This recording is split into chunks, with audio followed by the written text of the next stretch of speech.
Good day, everyone. We have a sobering update today regarding a troubling incident involving a student from Adanwomase Senior High School.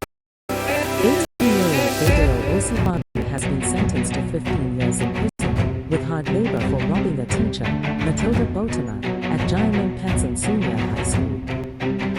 The incident occurred on March 4, 2024, around 7:30 a.m. near Matilda's residence in Adanwomase, Ashanti region.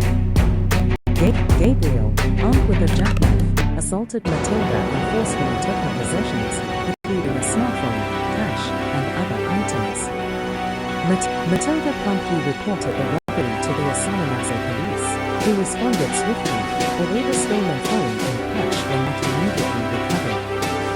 The police gathered evidence and later arrested Gabriel on March 25, thanks to Matilda's identification pin. Gabriel initially denied his involvement, but later confessed to the crime.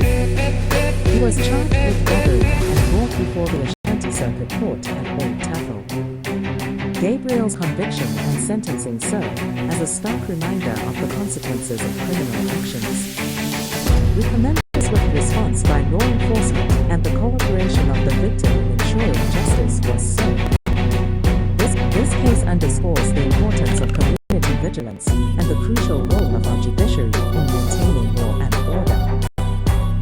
Stay tuned for more updates on this and other news stories.